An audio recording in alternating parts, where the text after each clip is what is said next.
আসসালামু আলাইকুম। প্রিয় দর্শক, অন্য মঞ্চের আলাপ চাইতায় আপনাদের সকলকে আমন্ত্রণ জানাচ্ছি। প্রতিবেশী বাংলাদেশ ভারতের তপ্ত করাইয়ের সম্পর্ক কোনোভাবেই স্বাভাবিক হচ্ছে না। উল্টো বাড়ছে দূরত্ব আর কূটনৈতিক উত্তেজনা, রূপ নিয়েছে কূটনৈতিক টাগ অফ ওয়ারে। উত্তেজনার পারদ এতটাই বাড়ছে যে দেশ দুটি কূটনৈতিক তৎপরতা সীমিত করার কথাও ভাবছে। বাংলাদেশের পররাষ্ট্র উপদেষ্টা 21শে ডিসেম্বর সে ইঙ্গিত দিয়ে বলেছেন, পরিস্থিতি খারাপ হলে দূতাবাসের কর্মকর্তাদের সীমিত করার পদক্ষেপ নিতে পারে বাংলাদেশ।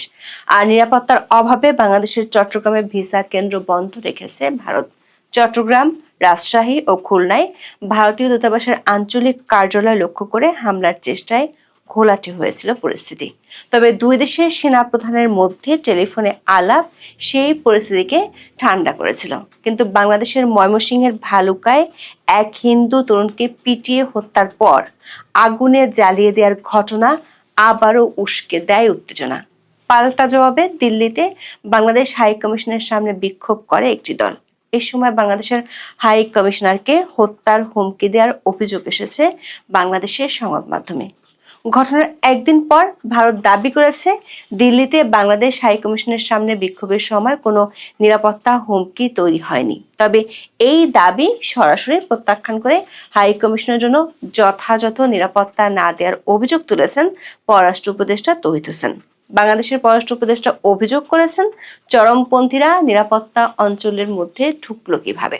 পররাষ্ট্র উপদেষ্টার এই অভিযোগ যদি সত্যি হয়, তাহলে পাল্টা প্রশ্ন উঠছে, চট্টগ্রামে ভারতের ডেপুটি হাই কমিশনারের বাসার সামনে গিয়ে হামলা চালিয়েছিল কিভাবে।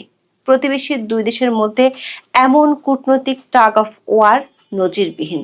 প্রশ্ন উঠছে, এই অবস্থা কি বাকযুদ্ধে সীমাবদ্ধ থাকবে, নাকি আরো জটিল হতে পারে পরিস্থিতি?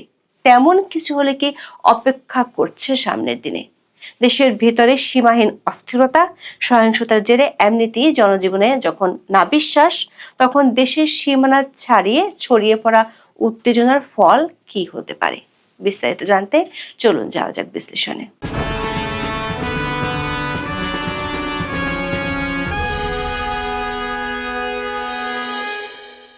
গত 12ই ডিসেম্বর ইনকলাব মঞ্চের মুখপাত্র শরীফ ওসমান হাদি গুলিবিদ্ধ হন এবং তার সন্দেহভাজন হামলাকারী ভারতে পালিয়েছেন, এমন খবর সামাজিক মাধ্যমে চাওয়ার হওয়ার পর ঢাকায় মূলত ভারত বিরোধী প্রচারণার নতুন গতি পায়। এরপর থেকে প্রতিদিনই দুই দেশের সম্পর্ককে ঘিরে কোনো না কোনো উত্তেজনার খবর গণমাধ্যমে প্রকাশিত হতে দেখা যাচ্ছে। সবশেষ খবর হলো, 20 ডিসেম্বর দিল্লির উচ্চ নিরাপত্তা বেষ্টিত চাণক্যপুরী এলাকায় যা ঘটেছে তা নিয়ে কূটনৈতিক নিরাপত্তার ক্ষেত্রে বাংলাদেশের পক্ষ থেকে বিরাট প্রশ্ন তোলা হয়েছে। 18ই ডিসেম্বর ময়মনসিংহের ভালুকায় দীপু চন্দ্র দাস নামক এক যুবককে ধর্ম অবমাননার অভিযোগে পিটিয়ে হত্যা করা হয় এবং পরবর্তীতে তার মৃতদেহ গাছে বেঁধে আগুন ধরিয়ে দেওয়া হয়। এই বর্বর হত্যাকাণ্ড কেবল বাংলাদেশে নয়, ভারতের জনমানুষও তীব্র প্রতিক্রিয়া সৃষ্টি করে। 20 ডিসেম্বর এই ঘটনার প্রতিবাদে অখণ্ড হিন্দু সেনা নামক একটি সংগঠনের প্রায় 20 থেকে 25 জন যুবক 4-5টি গাড়িতে করে দিল্লির রাধাকৃষ্ণন মার্গে অবস্থিত বাংলাদেশ হাই কমিশনের মূল গেটের সামনে গিয়ে হাজির হয়। কিন্তু এই বিক্ষোভের প্রকৃতি এবং বিক্ষোভকারীরা যে মাত্রায় হাই কমিশনের কাছাকাছি পৌঁছতে পেরেছিল, তা নিয়ে দুই দেশের মধ্যে পাল্টাপাল্টি আখ্যান তৈরি হয়েছে। দিল্লিতে বাংলাদেশ হাই কমিশনের কর্মকর্তারা বিবিসি বাংলাকে জানিয়েছেন, শনিবার রাত 9টার দিকে হাই কমিশনের সামনে হিন্দু চরমপন্থীদের একটি দল বিক্ষোভ করে। তারা বাংলাদেশ হাউজের মূল ফটকের সামনে উপস্থিত হয়। এ সময় তারা বাংলাদেশ বিরোধী বিভিন্ন স্লোগান দেয়। তারা ভারতে নিযুক্ত বাংলাদেশের হাই কমিশনার রিয়াজ হামিদুল্লাহকে গালিগালাজ করে বলেও বিবিসি বাংলা খবরে দাবি করা হয়। কিছুক্ষণ অবস্থানের পর এক সময় তারা সেখান থেকে চলে যায়। শনিবার রাতের ওই ঘটনা নিয়ে বাংলাদেশ হাই কমিশন থেকে কোনো আনুষ্ঠানিক বক্তব্য দেয়া হয়নি। রবিবার দুপুর নাগাদ বাংলাদেশের কয়েকটি সংবাদ মাধ্যম এ খবর দিলেও ভারত কিংবা বাংলাদেশ কর্তৃপক্ষের তরফে কোনো পক্ষ থেকে প্রথমে বিষয়টি নিশ্চিত করা হয়নি। ভারতের পররাষ্ট্র মন্ত্রণালয়ের মুখপাত্র রণধীর জয়সওয়াল বলেছেন, এই ঘটনা নিয়ে বাংলাদেশের কিছু গণমাধ্যমে বিভ্রান্তিকর প্রচারণা লক্ষ্য করা গেছে। তিনি বলেন, প্রকৃত ঘটনা হলো ডিসেম্বরের 20 তারিখে দিল্লিতে বাংলাদেশ হাই কমিশনের সামনে প্রায় 20 থেকে 25 জন যুবক জড়ো হয়ে ময়মনসিংহের দীপুচন্দ্র দাসের নৃশংস হত্যাকাণ্ডের প্রতিবাদে স্লোগান দেয় এবং একই সঙ্গে বাংলাদেশের সব সংখ্যালঘুর সুরক্ষার দাবি জানায়। 21 ডিসেম্বর সোমবার ঢাকায় এক প্রেস ব্রিফিংয়ে বাংলাদেশের পররাষ্ট্র উপদেষ্টা তৌহিদ হোসেন অভিযোগ করেছেন, ভারতের পক্ষ থেকে বাংলাদেশ হাই কমিশনের জন্য যথাযথ নিরাপত্তা নিশ্চিত করা হয়নি। তৌহিদ হোসেন কথা বলার আগেই ভারতের পররাষ্ট্র মন্ত্রণালয় একটি বিবৃতি দেয়। সেই বিবৃতির পর তৌহিদ হোসেনের প্রতিক্রিয়া পরিস্থিতি টাগ অফ ওয়ারে রূপ নিল। ভারতের পররাষ্ট্র মন্ত্রণালয়ের বিবৃতিতে 3টি বিষয় উঠে এসেছে। প্রথমত, ভারতের দাবি অনুযায়ী বিক্ষোভটি ছিল ছোট এবং কয়েক মিনিটের মধ্যে পুলিশ তাদের সরিয়ে দিয়েছে। দ্বিতীয়ত, ভিয়েনা কনভেনশন অনুযায়ী ভারত বিদেশি মিশনের নিরাপত্তা দিতে সম্পূর্ণ প্রতিশ্রুতিবদ্ধ। এবং তৃতীয়ত, বাংলাদেশের সংখ্যালঘুদের উপর ক্রমবর্ধমান আক্রমণের বিষয়ে ভারত অত্যন্ত উদ্বিগ্ন। ভারতের এই বিবৃতিতে বিক্ষোভকারীদের হাই কমিশনের মূল ফটকে পৌঁছানোর বিষয়টি নেই। জয়সওয়াল দাবি করেন যে বিক্ষোভকারীরা ফেন্স বা নিরাপত্তা বেষ্টনী ভাঙার কোনো চেষ্টাই করেনি। দিল্লির এই বিবৃতি আসার কয়েক ঘন্টা পরেই বাংলাদেশের পররাষ্ট্র উপদেষ্টা মোহাম্মদ তৌহিদ হোসেন সাংবাদিকদের সামনে আসেন। তার বক্তব্য ছিল একদম ঝাঁঝালো। তিনি দিল্লির এই প্রেস নোটকে পুরোপুরি প্রত্যাখ্যান করলেন। তিনি প্রশ্ন তুললেন, দিল্লির মতো সুরক্ষিত কূটনৈতিক অঞ্চলের একদম গভীরে 20 থেকে 30 জন লোক কিভাবে পৌঁছালো? সচরাচর এমন বিক্ষোভে পুলিশ অনেক আগে আটকে দেয়, বড়জোর স্মারকলিপি দিতে 1-2 জনকে আসতে দেয়। তৌহিদ হোসেনের ভাষায় ভারত পুরো বিষয়টিকে অত্যন্ত সাধারণ বা ওভার সিম্পলিফিকেশন করে ফেলেছে, যা বাস্তব পরিস্থিতির সাথে মেলে না। তবে বাংলাদেশের 2-1টি সংবাদ মাধ্যমে দিল্লির হাই কমিশনারকে হুমকি দেওয়ার যে খবর প্রকাশিত হয়েছে সেটি নিশ্চিত করতে পারেননি পররাষ্ট্র উপদেষ্টা। অন্যদিকে ভারতের পররাষ্ট্র মন্ত্রণালয় বিবৃতিতে উল্লেখ করেছে, ওই ঘটনার ভিজুয়াল এভিডেন্স জনগণের জন্য উন্মুক্ত, চাইলে সেটি যে কেউ দেখে নিতে পারেন। বাংলাদেশের পররাষ্ট্র উপদেষ্টা বলেছেন তার কাছে প্রমাণ নেই, কিন্তু শুনেছেন বাংলাদেশের হাই কমিশনারকে হত্যার হুমকি দেওয়া হয়েছে। তিনি প্রশ্ন তুলেন, সেখানে এসে তাকে হুমকি দেবে কেন? এই ঘটনার পর থেকে দিল্লিতে হাই কমিশনার পরিবার ঝুঁকি বোধ করছে এবং হুমকি অনুভব করছে বলে জানান তৌহিদ হোসেন। এরপর পররাষ্ট্র উপদেষ্টা যে শঙ্কার কথা জানিয়েছেন সেটি দেশ দুটির মধ্যকার সম্পর্কের আরো অবনতির ইঙ্গিত দেয়। তিনি বলেছেন, পরিস্থিতি আরো খারাপ হলে দূতাবাসের কর্মকর্তাদের সীমিত করার পদক্ষেপ নিতে পারে বাংলাদেশ। পররাষ্ট্র মন্ত্রণালয়ের একাধিক সূত্র বলছে, ভারতীয় কর্মরত কর্মকর্তাদের মানসিক প্রস্তুতি নিয়ে রাখতে বলা হয়েছে। তবে কিন্তু মুদ্রার উল্টো পিঠও আছে। তৌহিদ হোসেন যখন দিল্লি নিরাপত্তা নিয়ে কথা বলছিলেন তখন প্রশ্ন উঠেছে, তাহলে চট্টগ্রাম, খুলনা আর রাজশাহীতে ভারতীয় সহকারী হাই কমিশনের কি হবে?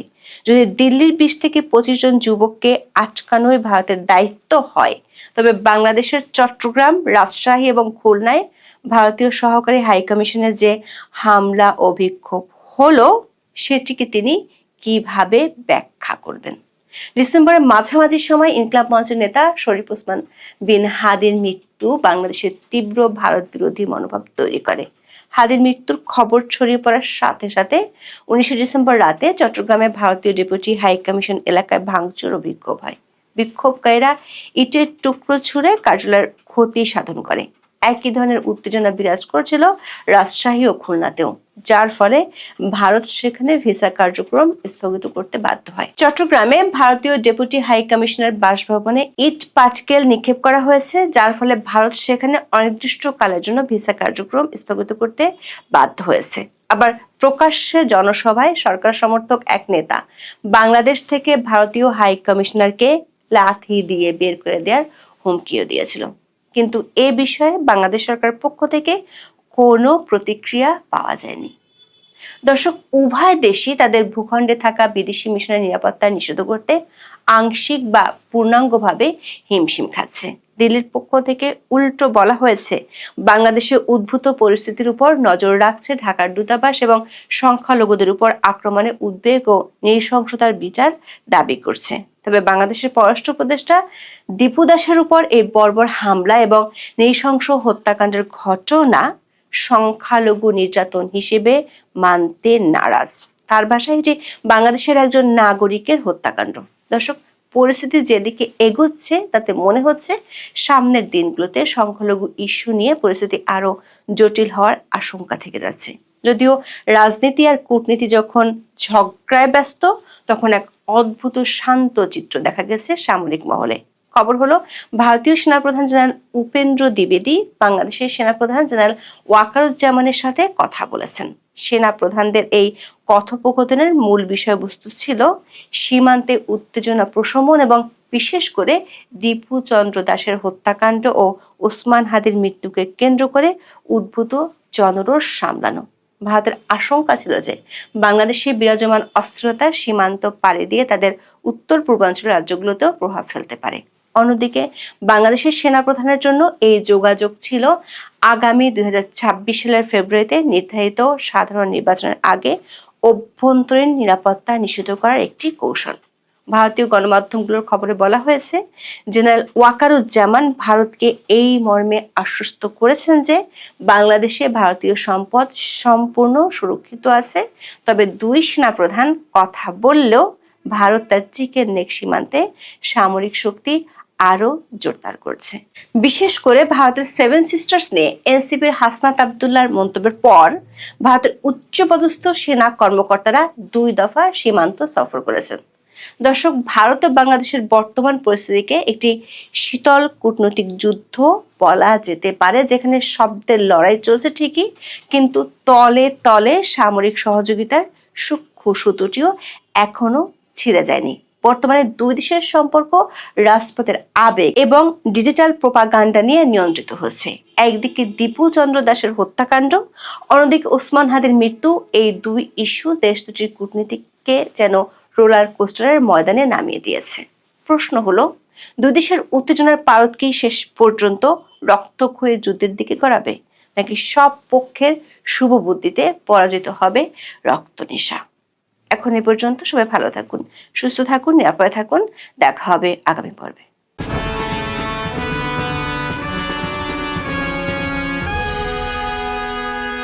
আসসালামু আলাইকুম রহমতুল্লাহি ওয়া বারাকাতুহু।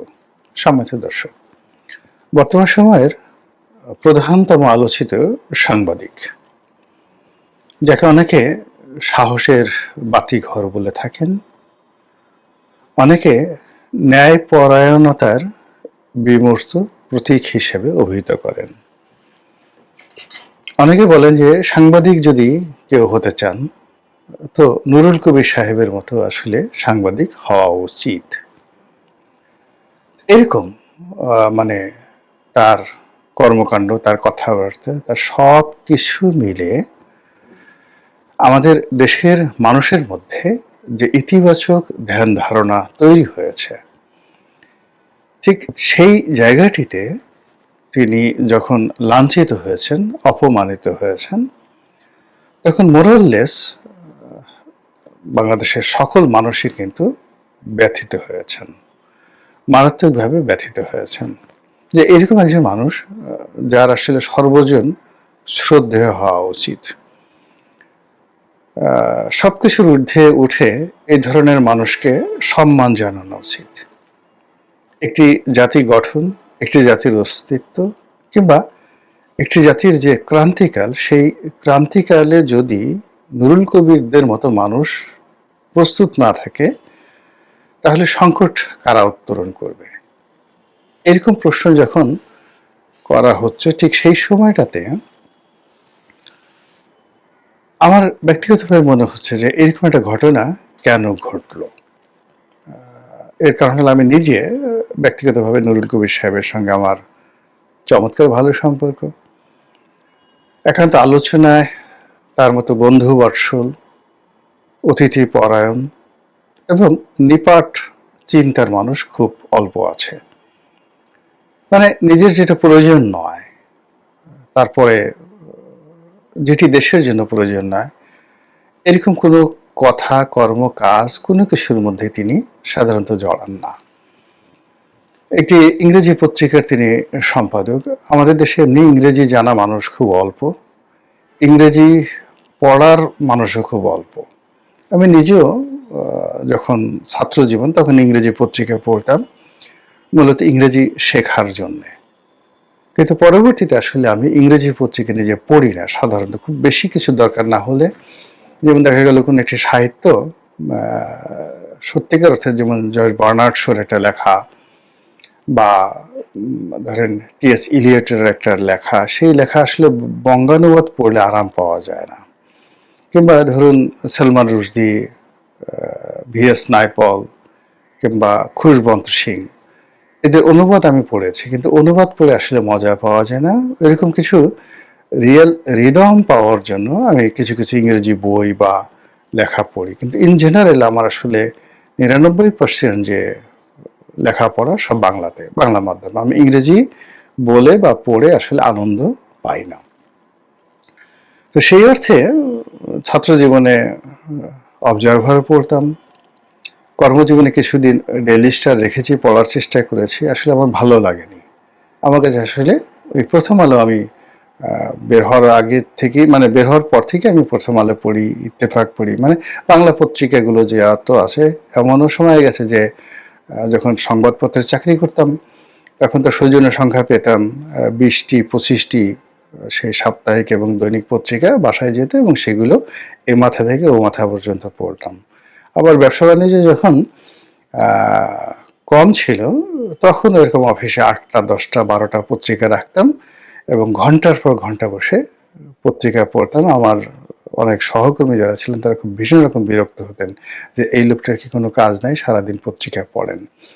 তো এই যে কথাগুলো বললাম যে এত যে আমার পত্রিকা পড়ার অভ্যাস, সেই অভ্যাসের মধ্যে জীবনে একদিনের জন্য জনাব নুরুল কবিরের একটি লেখা ইংরেজিতে আমি পড়িনি, আর তার কোনো বাংলা যে বই বা লেখা সেটা আমি পড়িনি। তো বুঝেন ব্যাপারটা, যে আমার যদি এই অবস্থায়, তা আপনার অবস্থা কি?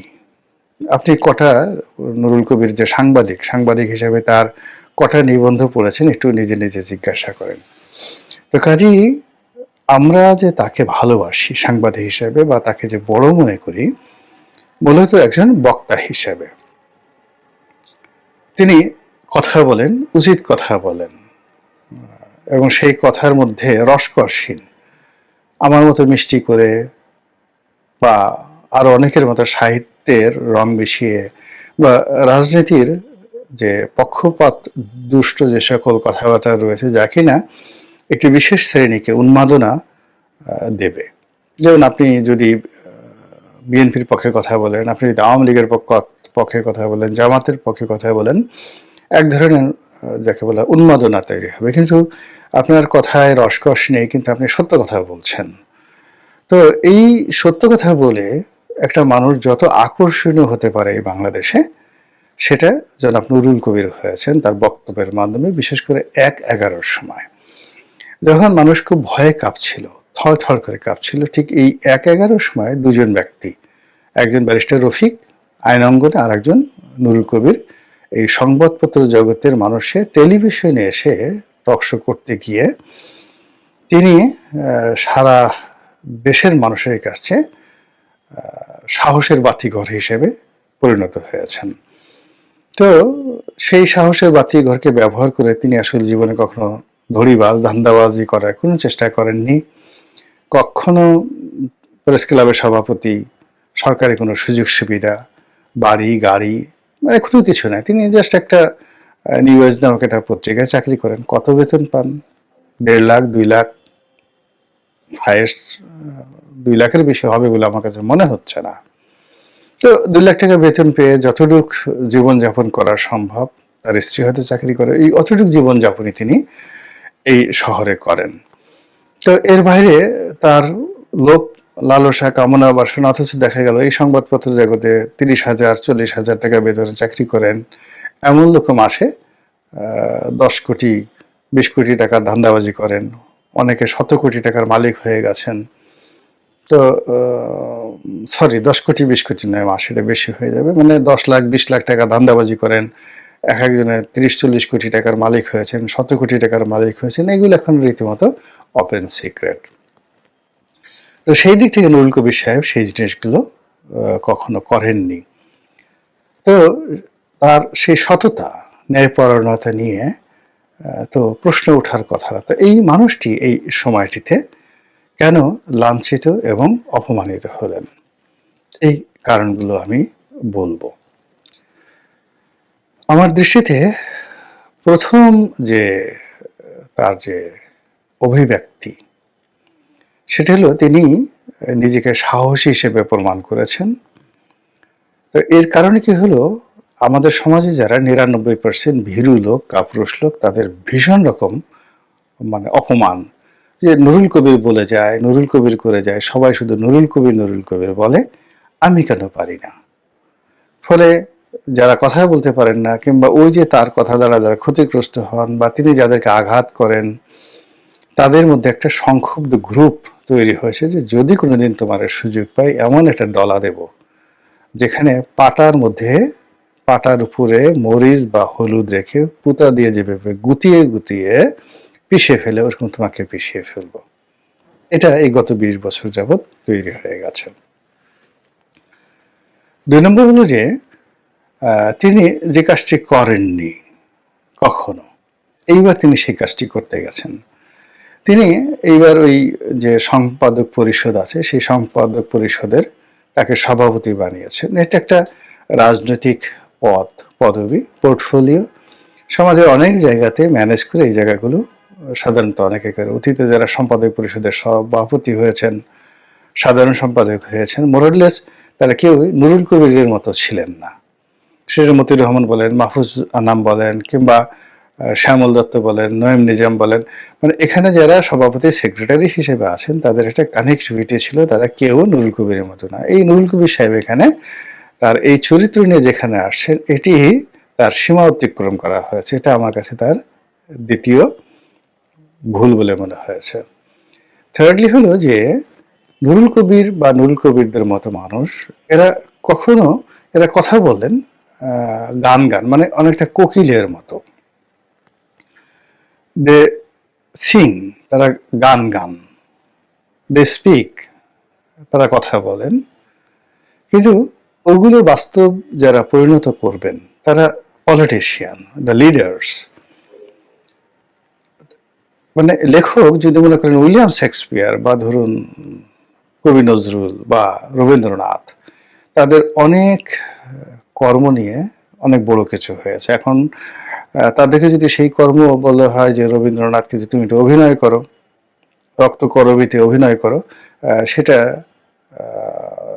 তৃপ্তি মিত্র বা শম্ভু মিত্রের মানে একটা পশমের মতো রবীন্দ্রনাথ অভিনয় করতে পারবেন না। কিংবা এত জল ও কাজল পাশানি আনলে কেন বল, সেই মানবেন্দ্র মুখোপাধ্যায়ের কণ্ঠে যে বা ফিরোজা বেগমের কণ্ঠে নজরুলের যে গানগুলো অনবদ্যতা পেয়েছে, বা শোনো শোনো ইয়া এলাহি, এই গানটি খালিদ হোসেনের কণ্ঠে যেভাবে অনবদ্যতা পেয়েছে, নজরুলকে গান গাইতে দিলে তুমি পারবেন না। এখন একজন পলিটিক্যাল ব্যক্তি ক্রাইসিস ম্যানেজমেন্ট করতে গিয়ে যে সাহস শক্তি দেখেন এবং তিনি পরিবেশ পরিস্থিতি যেভাবে বুঝতে পারেন, এটা নুরুল কবির সাহেবদের মতো মানুষ কখনো বুঝতে পারেন না। ফলে তিনি সেখানে গেছেন ডেইলি স্টার রক্ষা করার জন্য, এবং যা হবার সেখানে তাই হয়েছে। এই গেল একটা।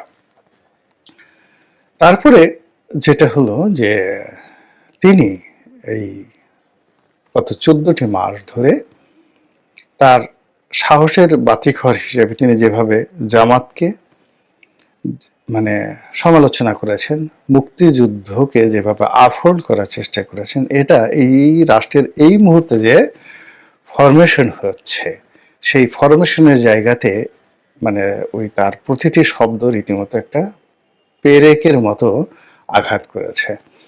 মুক্তিযুদ্ধ নিয়ে অনেকে অনেক কথা বলেন, যেমন ফজলুর রহমান সাহেব মানে নুরুল কবির সাহেবের সাথে 100 গুণ বেশি বলেন, কিন্তু যেহেতু তার একটা পলিটিক্যাল স্ট্যান্ড আছে, পলিটিক্যাল সাহস আছে। নুরুল কবির সাহেবও ছাত্র জীবনে পলিটিক্স করেছেন, কিন্তু ফজলুর রহমান সাহেবদের মতো নন, ওই পর্যায়ের নেতা নন। তো কাজেই কি হলো যে ফজলুর রহমান সাহেবরা যেভাবে মুক্তিযুদ্ধকে আফোল্ড করার চেষ্টা করেছেন, ঠিক সেম কাজটা যখন নুরুল কবির সাহেব করার চেষ্টা করেছেন, তার দ্বারা যারা আঘাতপ্রাপ্ত হয়েছেন তারা এই যে সুযোগ খুঁজতেছিল কখন এই ভদ্রলোকটিকে মানে নাজেহাল করা যায়। এরপরে যেটা আছে যে আমাদের এই যে তরুণ সমাজ যারা আছে, এই তরুণ সমাজ এখন যারা তাকে লাঞ্ছিত করেছেন তিনি বলেছেন যে অনেকে হয়তো তাকে চেনেন না, অনেকে হয়তো তারা চেনেন না।